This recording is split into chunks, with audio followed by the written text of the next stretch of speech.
And we're recording. Hi, everyone. Welcome to Journal Club Global. Full disclosure, this is a retake. This is the take 2. We had recorded live from ASRM, but unfortunately the audio from the hall was not very excellent. So we are going to be talking about a paper, and we have our author here by Angelos Youssef, called Prognosis in Unexplained Recurrent Pregnancy Loss, a Systematic Review and Quality Assessment of Clinical Prediction Models. And we're going to have a robust discussion talking about this fantastic paper and what we learned. So first I'm going to go around. I'm co-hosting this with Dominique de Ziegler, and we're going to go around and each participant is going to tell us their name and their institution. Henriette, we'll start with you. Thank you. My name is Henriette Svahn-Nielsen. I'm a consultant and professor at University of Copenhagen and Hvidovre Hospital. I'm heading the Recurrent Pregnancy Loss Clinic there. Paul. Hello, everyone. Thank you for participating in this great talk. And so my name is Paul. I'm a physician in RA specialist in Paris. I'm working in Hospital Forge together with Dominique de Ziegler. I'll let you introduce yourself. Angelos. Hello, everyone. My name is Angelos Youssef. I'm a PhD student at the Leiden University Hospital and also working as a doctor at the Obstetrics and Gynecology Department. Okay, well, we're going to start with a brief overview of the paper, and then we'll begin our discussion after that. Great. So the authors are to be applauded for a super nice paper, a systematic review using all available databases until December 2020. And they were looking only for original studies reporting on prognosis in recurrent pregnancy loss. And the authors looked at reporting quality using the tripart statement, which is a checklist addressing the reporting of the title, abstract, introduction, method, results, discussion, and then also a study quality assessment using the PROBAST method, where you actually look at the risk of bias. And you have a low risk if it's cohort studies with sufficient numbers, if continuous variables are not categorized, if predictors are consistently defined and measured, and if missing data is taken care of. And then also the authors did a retrospective sample size calculation. Then they go into model performance. And when we talk about model performance, it's important to distinguish between discrimination and calibration. And you need to discuss both when you talk about model performance. So discrimination is the ability to distinguish patients with and without the outcome. And to do that, you use the seed statistics, which for practical terms is the area under the ROC curve. So if you have a 0.5, that's the same model performance as flipping the coin. But if it's higher, then there is a better discriminative ability to say who is likely to get the outcome and who is not. Then also the other part of the model performance is the calibration, and that's the observed outcome fitted against the predicted outcomes. And finally, the authors looked at risk scenarios for 3 hypothetical patients, low, middle, and high risk patients. And they used the authors' own variables to see how they did in 3 categories.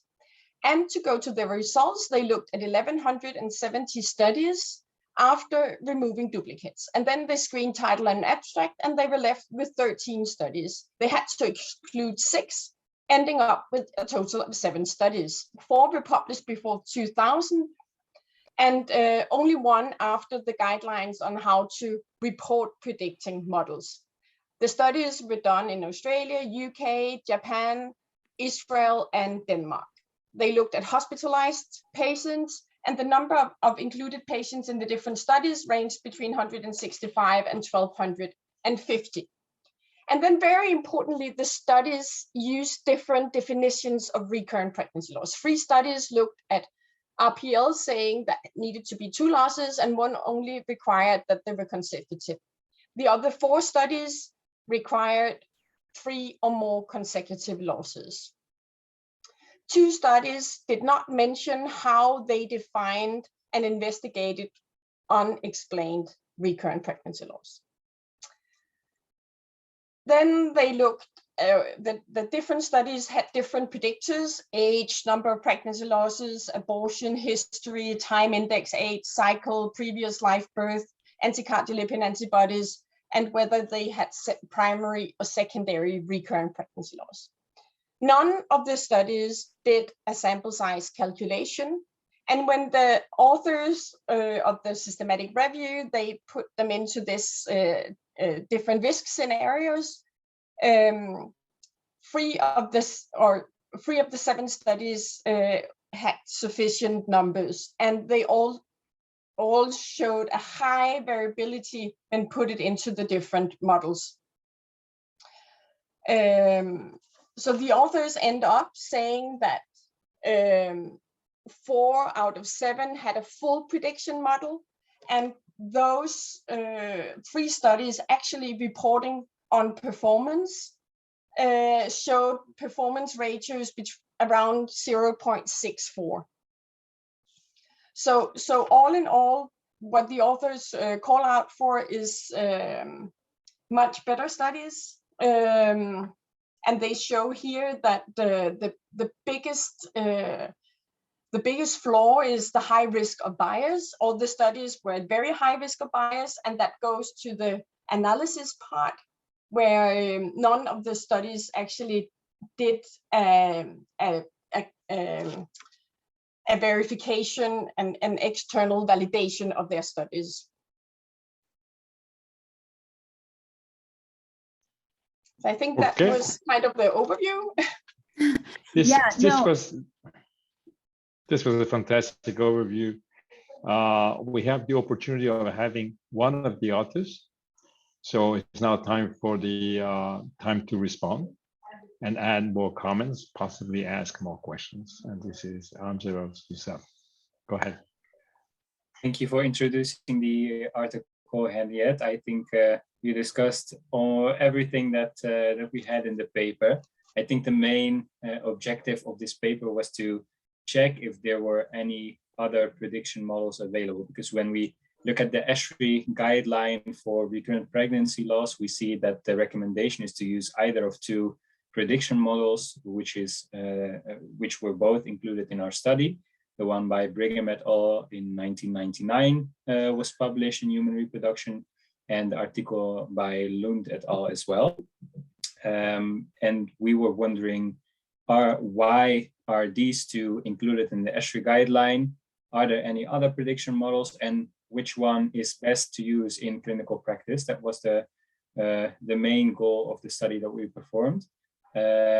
Indeed, as you just mentioned, all studies included in this review were found to be of high risk of bias because of not taking all steps necessary to develop a prediction model, and all were at high risk of bias in the analysis part for not performing internal validation, not performing a sample size calculation, and furthermore not being externally validated to know for sure that a prediction model could also be generalizable and could be used in different practices.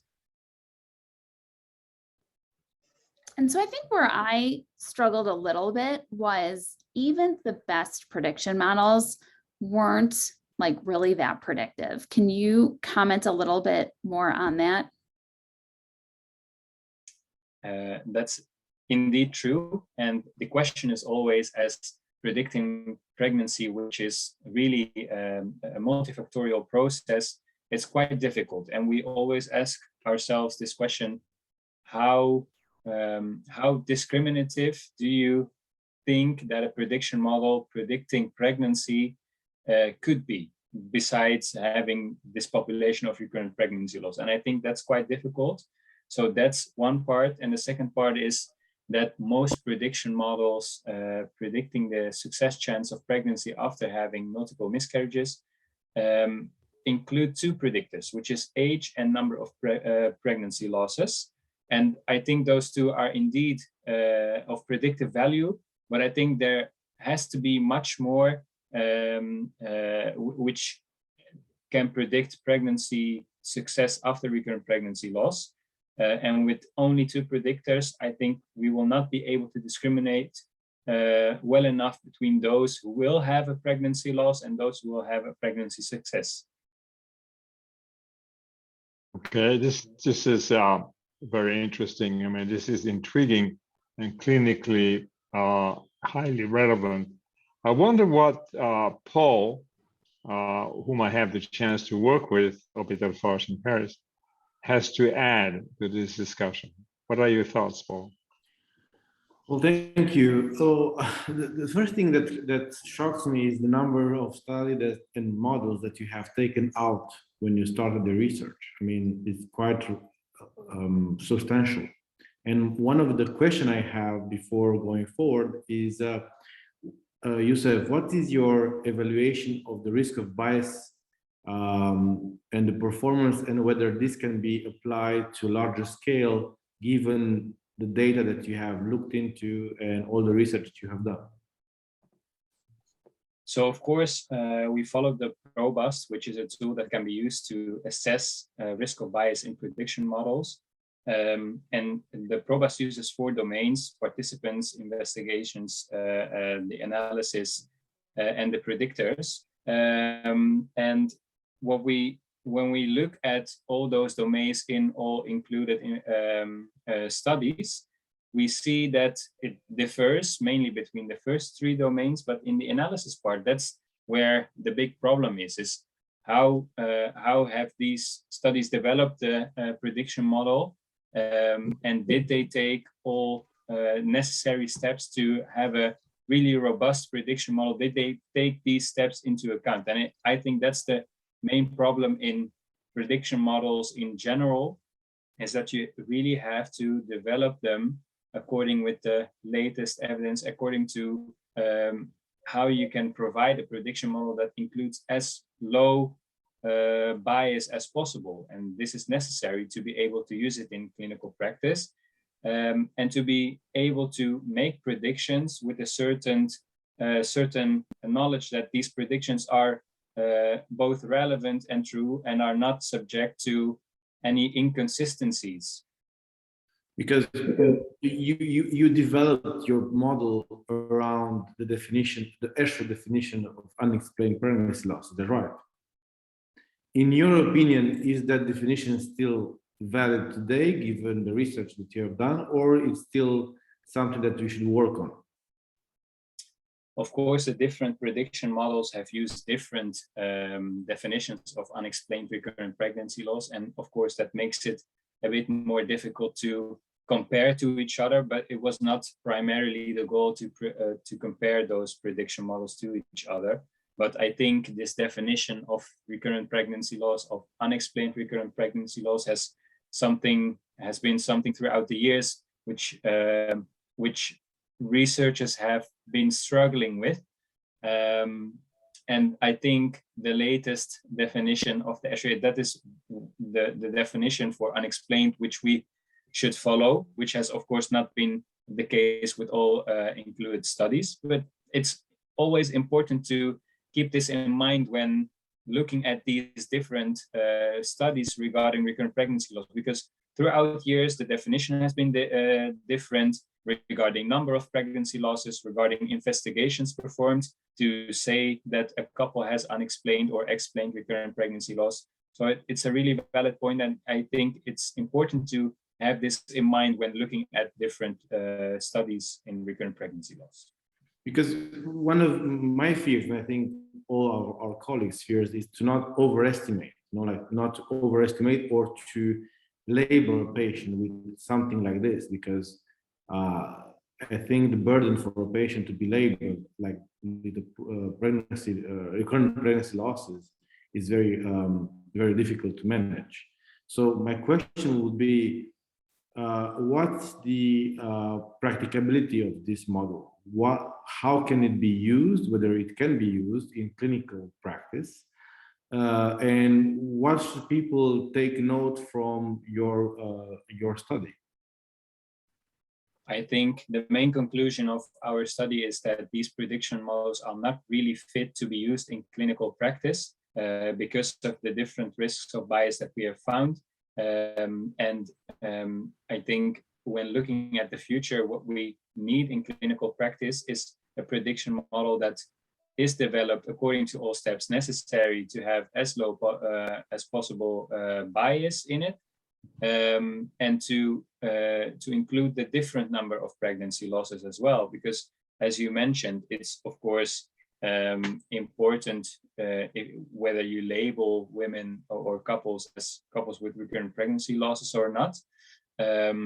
But in general, in the clinic in which we see those couples, it's really something that they try and hold on to, whether they have a relatively high chance of having a successful pregnancy in the future, in case their recurrent pregnancy loss is unexplained, then it's something they really try to hold on to.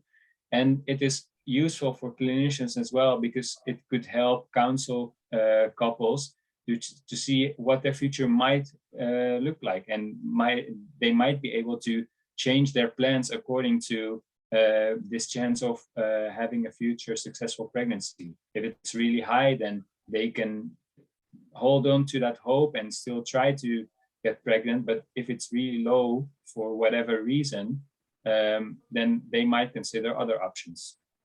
But I would like to add here, because I think after this systematic review was published, we did a publication where we used the whole Danish national data set. And that was 1.3 million Danish women and more than 3 million pregnancies. And we actually were doing really, really good according to the requirements to do a prediction model.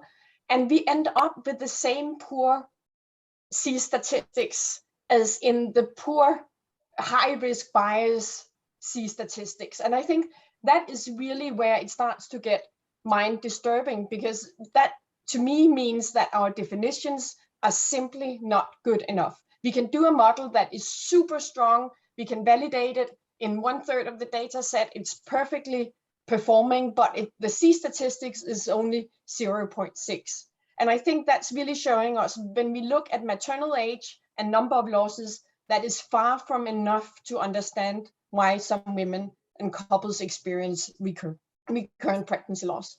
And I think what we need to take home to the funding sources and to the research groups is that we need to understand pregnancy losses much better. We need to take into account the paternal contribution and the fetal contribution. And before we do that, we will not get a C statistics that's better. That's my best take on really strong data. I think. Oh, go ahead, Paul. Go ahead. No, but I would just think, I think that's completely true. So I think that because we're all trying to counsel in the best way possible our patients, but given that for that we need international guidelines, that's very difficult given the different practices we have around the world. In Europe, PGTA is still something that doesn't really happen that often. And doing research, not knowing the embryo side, is very difficult, because probably some of those pregnancy losses are due to aneuploidies or other anomalies, and therefore it's very difficult to control for. Because regardless of whatever statistical model we use, given that we use an infertile population, it's very difficult to know or predict what's the aneuploidy rate for those couples.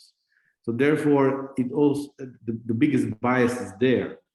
Probably in the US, I don't know, Eve, what's your take on it, but there you have more PGTA, and therefore maybe the research done in the US, maybe it's more precise or more elucidate maybe different other categories of disorders that could explain recurrent pregnancy loss. I don't know. What's your take? I think my take on it is that it's not one phenomenon that we're predicting. So I think when we look at other predictive models, let's use number of eggs that can be retrieved at the time of an egg retrieval. You're looking in the same person who has the same ovarian reserve parameters, who more or less is on the same dose of medications.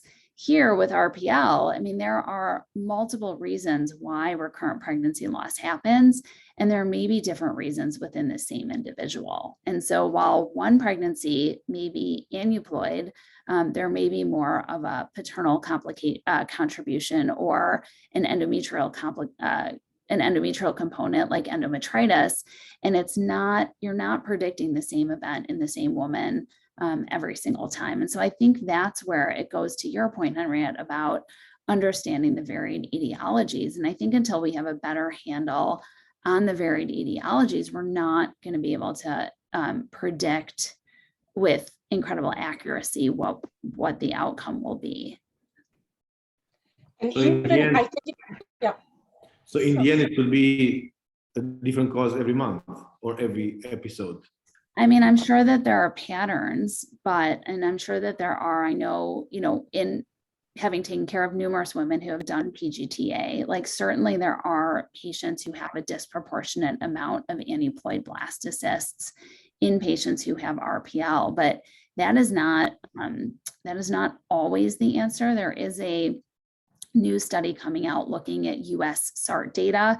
Dana McQueen is one of the authors. She may be the first author, but that study specifically looks at the use of PGTA in recurrent pregnancy loss and does show benefit.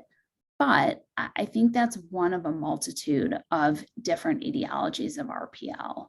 The other thing where I would really love a predictor model, I don't know necessarily that I need a predictor model for every patient that has RPL, but where I think I would really love a predictor model is in those patients at the extreme end where we may be able to counsel them that they need to move on to use of a gestational carrier or adoption.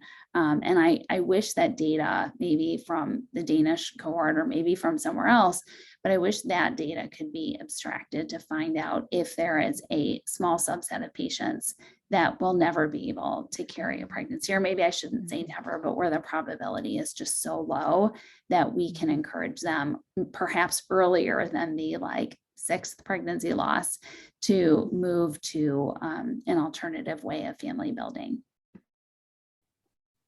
If I can add a bit to the previous discussion, I think it's really important to understand more of the etiology of recurrent pregnancy loss, but I think it's also important to mention that we do not have to fully understand a certain disease or a certain syndrome to be able to predict the outcome well enough. That's the nice thing about prediction.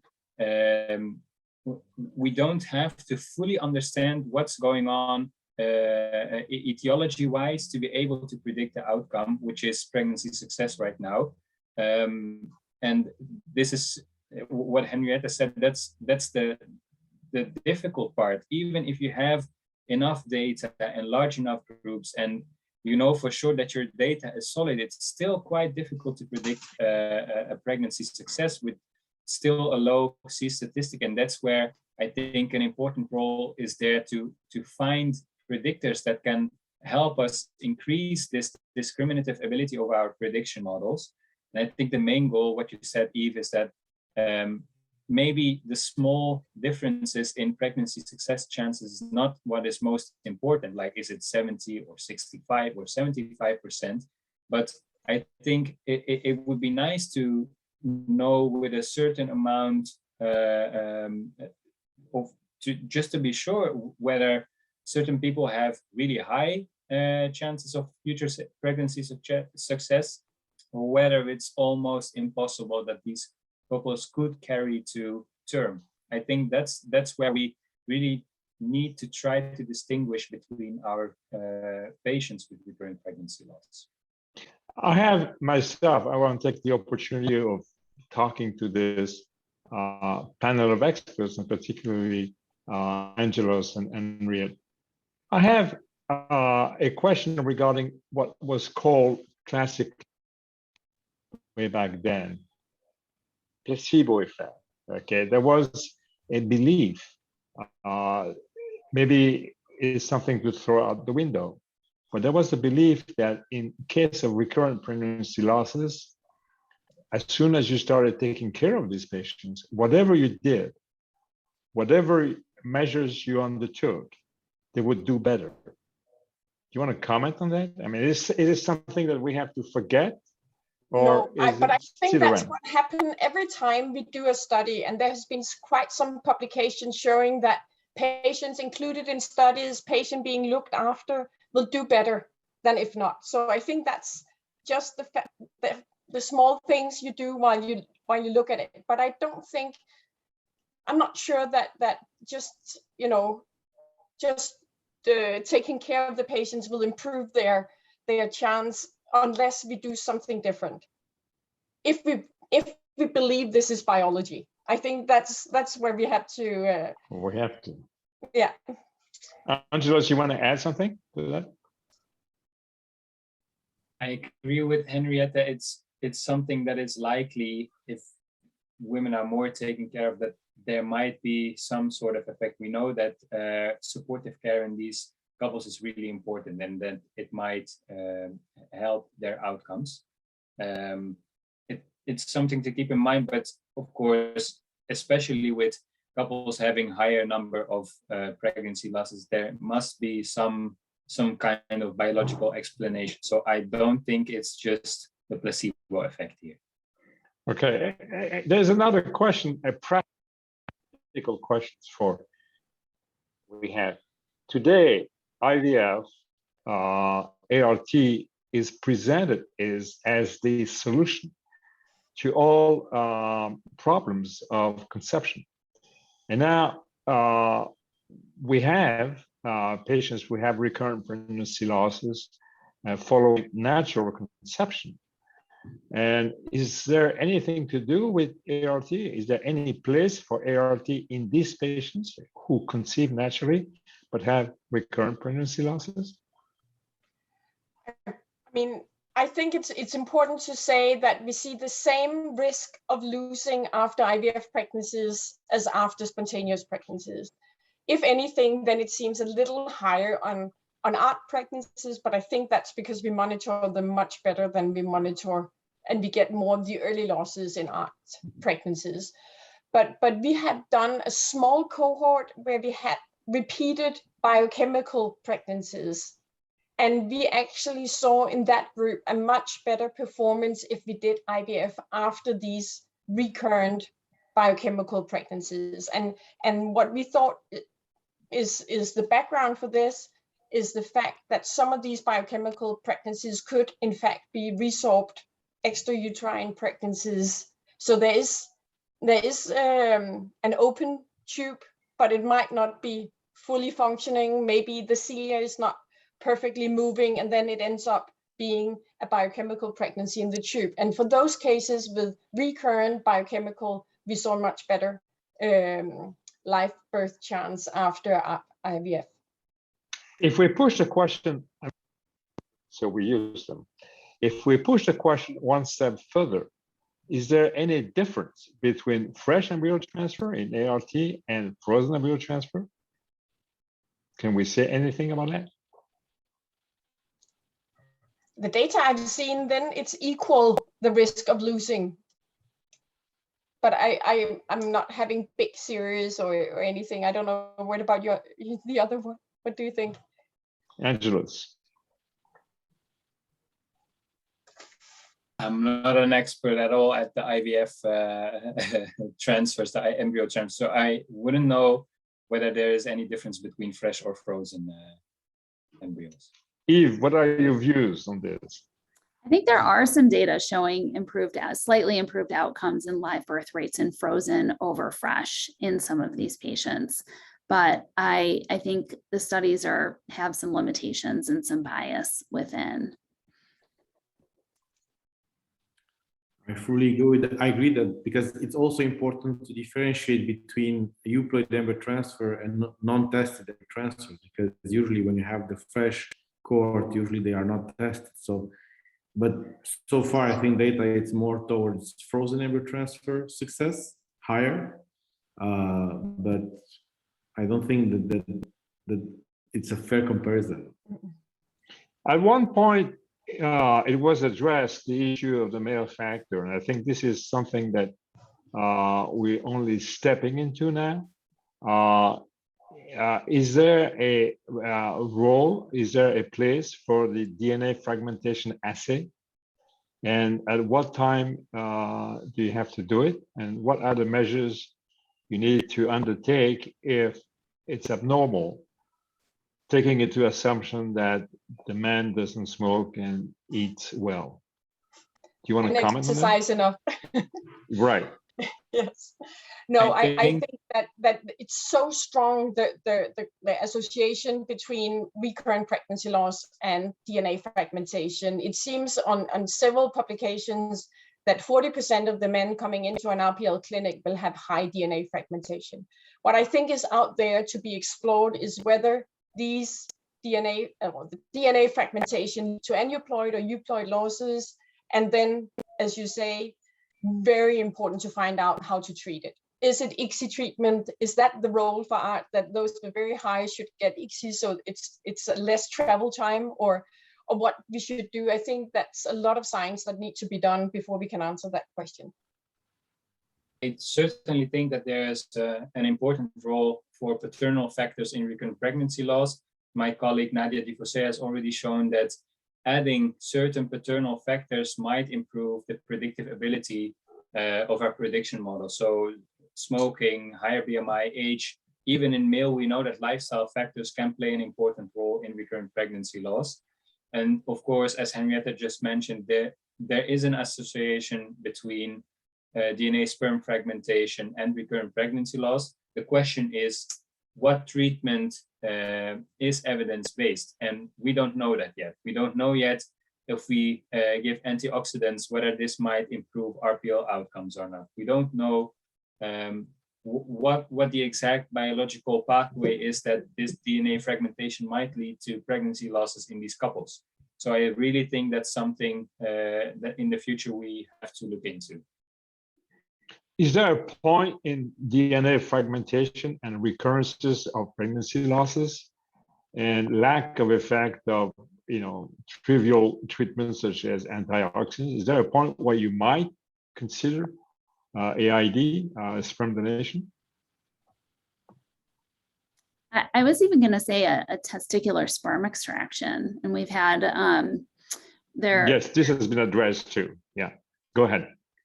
No, I was going to say before I would move to sperm donation, and certainly, Sure.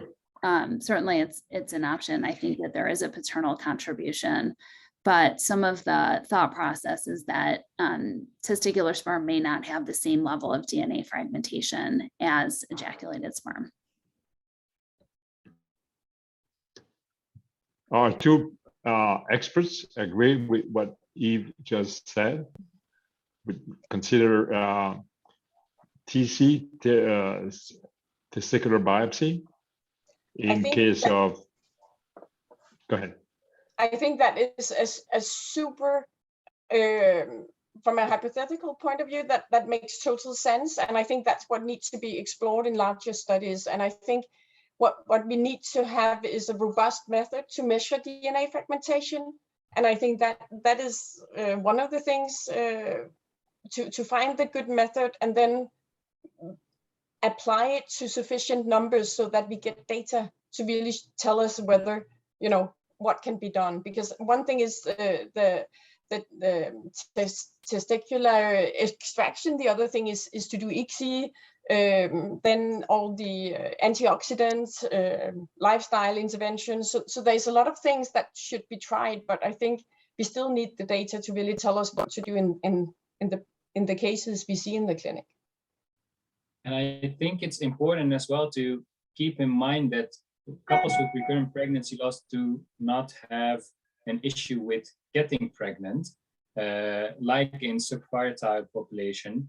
The problem is staying pregnant. And with all these experimental things that we haven't tried yet in recurrent pregnancy loss, I think it's important to have this distinction in mind. And only when we have enough data and know the biological background why these women do not stay pregnant, that we might try these things of looking at sperm donation or whatever, because the question still remains, even if you do it, will they stay pregnant or will they carry further to term or not? And I think at this point, there's the scientific evidence does not point towards that direction in which we need to have a closer look at only performing IVF or ICSI or those kind of treatments in couples with recurrent pregnancy loss. But I think that ART in general might be a predictor for pregnancy success in those couples that need ART after recurrent pregnancy loss or do not need it. This might be a predictor that can improve discriminability in prediction models. Repeated pregnancy loss is a complex problem. We don't understand enough, but I think we've gone through a very instructive and very interesting discussion. And Rit, do you want to add a closing comment on what was said? I would like to say that we should get so much more research into RPL, and I think what the big Lancet series in April 2021 was kind of paving the way, saying this is the literature until now. The study by Angelos and colleagues is the next one, saying there's so much need for proper research in RPL, and we need to do that because it's so many patients affected by pregnancy loss, and we just need to do large enough, good enough studies to really be able to guide these patients. I want to make a couple of comments, concluding comments. First of all, I want to thank all the participants for going through a take two. Eve had a great idea, and this was shared with Kurt Bernhardt, the editor-in-chief of Fertility and Sterility, to actually hold the journal club at a European time for European listeners at ASRM, but we got caught with the possibility of people talking to their friends all over the place. So we went to a take two, and thank you for having the grace to actually accept that. I also want to make a comment to our friend Micah Hill, who is actually the person in charge of special media at FNS. And Micah is unfortunately on a medical leave. We heard good news that he will be with us back at least for ASRM, and he is the man who has introduced journal clubs global at the European time. We are considering possibly having a third time at the Far East time. I want to thank Eve for her participation and all of you here. Thank you very much, and see you again soon at a Journal Club Global. Thank you.